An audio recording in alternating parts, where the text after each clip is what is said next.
Lock and की के principal के थ्रू एक ऐसा प्रिंसिपल सामने आया साइंस में जिसने बहुत ज़्यादा बेनिफिट दिया, जिसने एंजाइम की एक्टिविटी और प्रोडक्ट की एक्टिविटी को बताया। Hi friends, I am Pallavi और आज का टॉपिक है लॉक एंड की थ्योरी।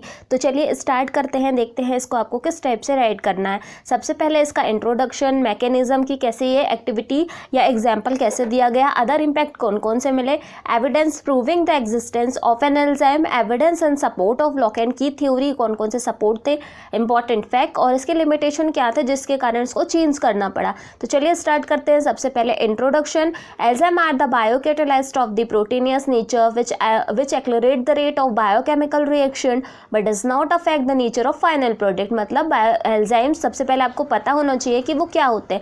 बायोकैटालिस्ट होते हैं, मतलब वो सिर्फ क्या करेंगे, कोई भी केमिकल रिएक्शन हो रही हो, चाहे वो एनवायरनमेंट में हो रही हो, ह्यूमन बॉडी या एनिमल बॉडी में हो रही हो, सिर्फ उसको सिर्फ पुश करने का काम करेंगे, उसकी रेट ऑफ रिएक्शन को बढ़ाने का काम करेंगे, उसमें किसी भी चेंजेस को नहीं अकर करेंगे। Enzyme affect the life of organism both plant and animal so much that has correctly been said and orderly function of enzyme. मतलब ये हमारी ह्यूमन लाइफ के लिए, एनिमल लाइफ के लिए बहुत ज़्यादा अफेक्ट करते हैं, क्योंकि हमारी जितनी भी केमिकल रिएक्शन है, आपको पता ही है कि हमारी बॉडी में भी बहुत सारी केमिकल रिएक्शन होती है, जैसे डाइजेशन हो गई, रेस्पिरेशन हो गई, वैसे ही नेचर में भी अदर रिएक्शंस होती है, एवेपोरेशन हो गया, कंडेंसेशन हो गया, सबको जो करेक्ट करता है वो एंजाइम ही करता है। तो चलिए देख लेते हैं लॉक एंड की थ्योरी क्या है।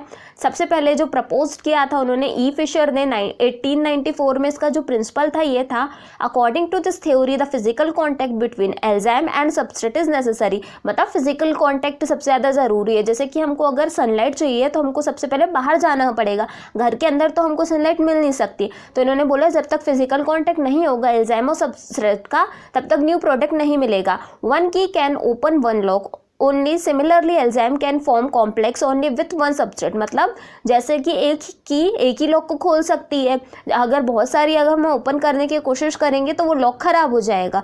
सिमिलरली एंजाइम भी क्या करते हैं, एक कॉम्प्लेक्स एक सबस्ट्रेट के साथ ऐड होकर एक ही कॉम्प्लेक्स बनाएंगे। जैसे हमको अगर राइस बनाना तो वाटर के साथ ऐड करके बना सकते हैं। इसकी मैकेनिज्म क्या है, first of all enzyme reaches the substrate molecule on their active side. सबसे पहले कहाँ जाएंगे, वो उनका एक जो एक्टिव साइड रहते हैं वहाँ जाएंगे, and fit in the enzyme template to form enzyme substrate complex. और क्या बना लेंगे, एंजाइम सबस्ट्रेट कॉम्प्लेक्स बना लेंगे। इसको इस फॉर्म में लिख सकते हैं, अगर आपको याद करना हो तो, एंजाइम प्लस सबस्ट्रेट मिलेगा हमको एंजाइम सबस्ट्रेट कॉम्प्लेक्स, मतलब नया प्रोडक्ट हमको मिलेगा। जैसे कि अगर हम फूड कुछ बनाते हैं, बहुत सारी इंग्रेडिएंट्स उसमें डालते हैं, हमको अगर सब्जी बनाना है तो बहुत सारी चीज़ें डालते हैं, उसके बाद ही हमको टेस्ट आता है कि हमको किस टाइप से क्यों पास्ता मिला या अदर चीज़ मिले। इसमें भी एंजाइम में भी ये क्या बनाएंगे, एंजाइम सबस्ट्रेट कॉम्प्लेक्स बनाएंगे। इसका एग्जाम्पल सिंपली है लॉक एंड की, क्योंकि लॉक एंड की थ्योरी बोला जाता है, इसलिए इसका एग्जाम्पल इन्होंने लिया ई फिशर ने, लॉक एंड की। If we have a bunches of a key, we will have to try several keys, but the lock will be open only when the appropriate की in the bunches of which is meant for the Lok is use. मतलब अगर हमारे पास बहुत सारी bunches of keys है और हमको एक लॉक को खोलना, हमको नहीं पता कि उसकी की कौन सी, हम बहुत सारी कीज़ को उसमें इंसर्ट करेंगे बट वो लॉक ओपन नहीं होगा, क्योंकि उसका जो शेप है वो एक पर्टिकुलर की के ही अंदर जाएगा और तब वो ओपन करेगा। बट जैसे ही हमको पता चल जाता है कि एक की मिल गई है उस लॉक की, जैसे ही हम उसमें फिट करेंगे वो जाएगी फिजिकल कॉन्टैक्ट में और जल्दी से लॉक को ओपन कर देगी।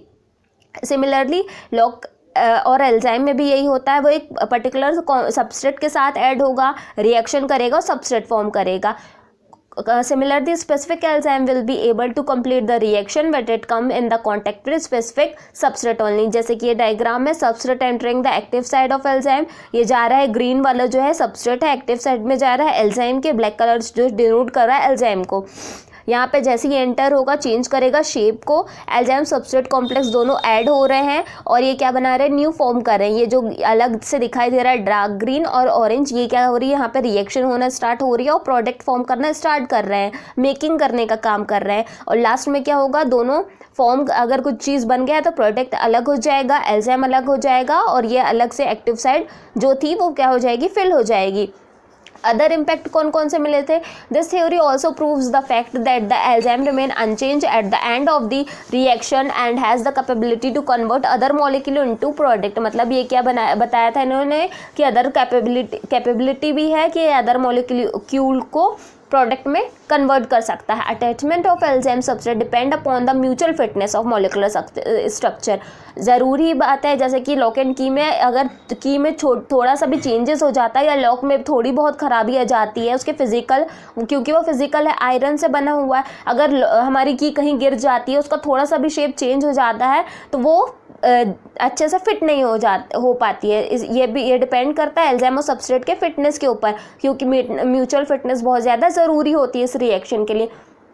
This hypothesis is therefore also called the concept of intermolecular fitness, क्योंकि इसमें मॉलिक्यूल के फिटनेस को भी देखा जा रहा है। अगर ये दोनों इक्वल साइड नहीं होंगे या अपना साइज शेप चेंज नहीं करेंगे तो रिएक्ट नहीं होगा। ये बताया, एक्टिवेशन को बताया।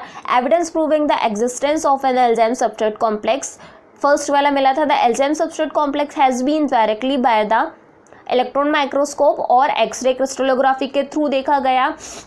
मतलब जो भी रिएक्शन हो रही है सबसे पहले उन्होंने फॉर्म किया कि अगर हमको इसका एविडेंस देना है कि ये हाँ ये एंजाइम या लॉक एंड की थ्योरी को करेक्ट करता है, तो उन्होंने क्रिस्टलोग्राफी के थ्रू बताया। Enzyme substrate complex isolated in pair form, जो भी मिल रहा है वो पेयर फॉर्म में मिलेगा, उसमें कोई भी एडेड सब्सटेंस नहीं प्रेजेंट रहेगा। Physical properties of enzyme changed on enzyme substrate complex formation. Physical property enzyme की जो है वो क्या हो जाएगी, चेंज हो जाएगी जब न्यू प्रोडक्ट या सबस्ट्रेट कॉम्प्लेक्स फॉर्मेशन हो जाएगा।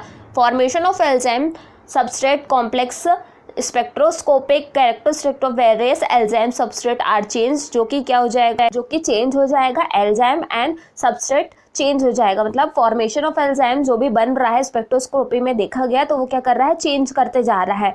उसके बाद है evidence in support of lock and की थ्योरी। कौन कौन से एविडेंस थे जिसके कारण ये सपोर्ट करते थे कि हाँ जैसा इन्होंने बोला है, कोई भी जब एक्सपेरिमेंट होता है तो सबसे पहले उसके एविडेंस देखे जाते हैं, उसके प्रूफ देखे जाते हैं कि वो किस टाइप से वर्क कर रहा है। तो सबसे पहले फर्स्ट जो मिला था, enzyme unchanged reaction and become free to react with other molecule substrate. तो अदर साइंटिस्ट ने और ई फिशर ने भी देखा कि अगर एंजाइम किसी के साथ एक पर्टिकुलर के साथ अगर रिएक्ट कर रहा है तो वो क्या करेगा, सबस्ट्रेट बनाने के बाद फ्री हो जाता है दूसरी रिएक्शन को बढ़ाने के लिए। Small quantity of enzyme catalyse the large quantity of substrate. छोटी सी जो क्वांटिटी है अगर वो डाली जा रही है किसी रिएक्शन में एंजाइम की तो वो क्या करेगी, हाई सबस्ट्रेट देने का काम करेगी। Quantity of enzyme the speed of reaction can be increase, क्योंकि एंजाइम एज अ कैटालाइज का काम कर रहे हैं तो वो क्या करेंगे, रेट ऑफ रिएक्शन या स्पीड ऑफ रिएक्शन को भी बढ़ा देने का काम करेंगे, क्योंकि सबसे मेन जो इनका काम है ये रहता है कि कोई भी केमिकल रिएक्शन है वो बॉडी में हो रही हो अदर हो रही हो उसको बढ़ा दिया जाए, इनिबिटर रिएक्शन डिक्रीज कर देगा वो।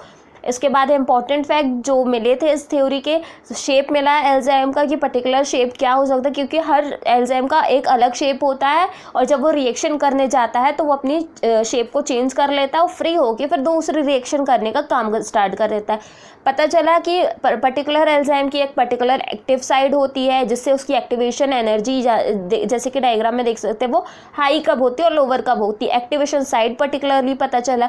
जैसे यहाँ पे जो लोअर था उसका ग्राफ में एंजाइम और सबस्ट्रेट जब ऐड हो रहे थे तो बहुत ज़्यादा कम था उसका, जैसे जैसे वो बढ़ते चले गए मतलब रिएक्शन होते चले गई तो एंजाइम सबस्ट्रेट कॉम्प्लेक्स बढ़ते चले गए और लास्ट में यहाँ पे प्रोडक्ट मिल गया। उसके बाद लिमिटेशन कौन सी थी जिसके कारण इसको चेंज करना पड़ा, इसमें मॉडिफाई करना पड़ा। The possible self inclusion of the side group is the limitation. इन्होंने बोला था कि पर्टिकुलर साइड ग्रुप होता है जो कि काम करेगा और सबस्ट्रेट फॉर्म करेगा या कॉम्प्लेक्स फॉर्म करेगा। द सिंपल लॉक एंड की थ्योरी का सबसे बड़ा जो लिमिटेशन था ये उनको मतलब अच्छे तरीके से प्रूव नहीं कर पाए थे, एक्सप्लेन नहीं कर पाए थे, ये इसकी सबसे बड़ी लिमिटेशन थी। As are association between the several host molecule in which one part of the host inserted in a cavity of another, मतलब एक छोटा सा पार्ट किसी कैविटी के अंदर जाएगा और रिएक्ट करेगा तो वो कैसे करेगा, शेप इसका क्या होगा, क्योंकि पर्टिकुलर शेप में है वो जा नहीं सकता तो वो कैसे करेगा इनको एक्सप्लेन नहीं कर पाया था। और वीडियोस के लिए आपको पता ही है क्या करना है, मेरे चैनल को लाइक शेयर और सब्सक्राइब।